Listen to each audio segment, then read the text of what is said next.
July মাহৰ এটা গৰম দিন আছিল। তথাপিও সেইদিনা মাৰ মন ফুৰিবলৈ ব্যাকুল হৈছিল আৰু ময়ো দুইজনকে লৈ গৈছিলোঁ যোৰহাটতে থকা বাঘমৰালৈ।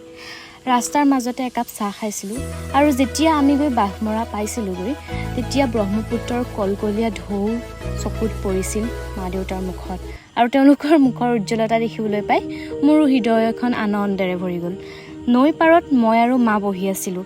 তেতিয়া দেখিলোঁ পানীৰ মাজত মাছবোৰে দলবদ্ধভাৱে নাচি ফুৰিছে আৰু তাকে দেখি মোৰো মাছ ধৰিবলৈ মন গৈছিল, যেন শৈশৱৰ আনন্দটো পুনৰ জীয়াই উঠিল।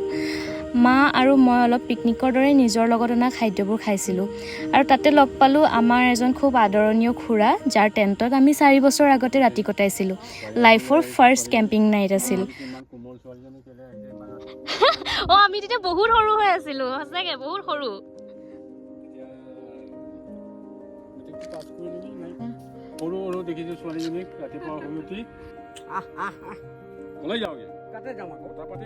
পুৰণি স্মৃতিসমূহক পুনৰ জীৱন্ত কৰি তোলা সেই ক্ষণবোৰো একেবাৰে বিশেষ আছিল।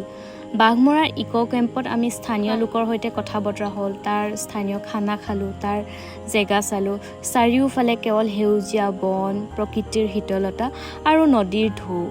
এয়া যেন জীৱনৰ এক নতুন স্বাদ।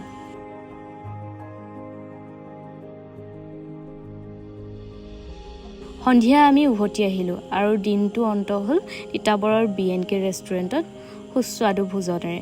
আৰু এই যে আজিৰ দিনটো কেৱল মাত্ৰ দিনেই নাছিল, যি মাত্ৰ ভ্ৰমণ নহয়, জীৱনৰ গভীৰতাত আঁকি ৰখা এটা অমূল্য স্মৃতি হৈ থাকিল। আজিলৈ ইমানতে আহিছোঁ, বাই।